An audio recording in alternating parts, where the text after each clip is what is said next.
Hello everyone, welcome back Ambia's cooking live. আজকে আমি বানিয়েছি ফিন্স ফ্রাই। এটা একটা আলু দিয়েই তৈরি করেছি। আজকে এটা কিভাবে বানিয়েছি সেটা তোমাদেরকে দেখাবো।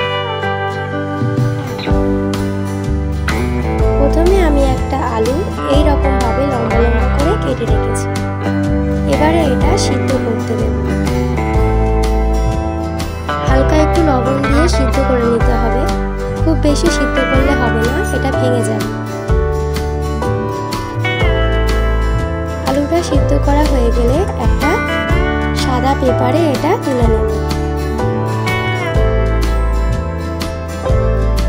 আলুটা সিদ্ধ করা হয়ে গেছে, এবারে সাদা পেপারে এটা তুলে নিচ্ছি। এর গায়ে যেন কোনো জল না লেগে থাকে।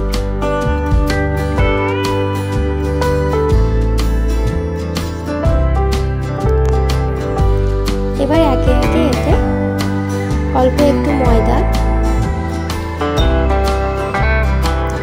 অল্প বেসন,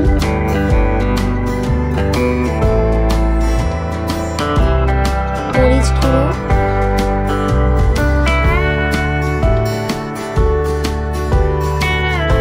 লঙ্কা গুঁড়ো দিয়ে দিয়েছি।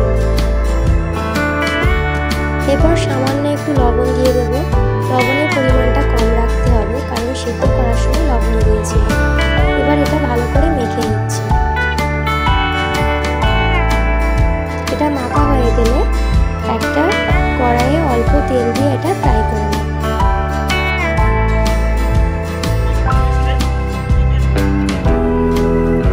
তেলটা গরম হওয়া পর্যন্ত অপেক্ষা করব।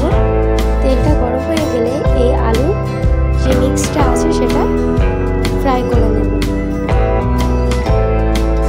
আস্তে আস্তে এটা দিয়ে ফ্রাই করে নিচ্ছি।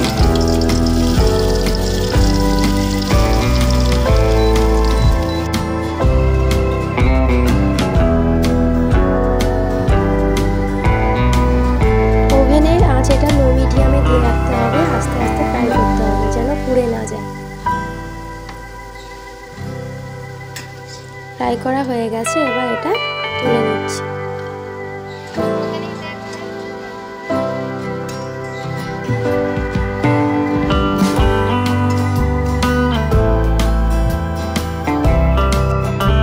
এইভাবেই তৈরি হয়ে গেল ফিন্স ফ্রাই, মাত্র একটা আলু দিয়ে। এরকম আরো ভিডিও পেতে হলে আমার চ্যানেলটাকে সাবস্ক্রাইব করুন। ভিডিও যদি ভালো লেগে থাকে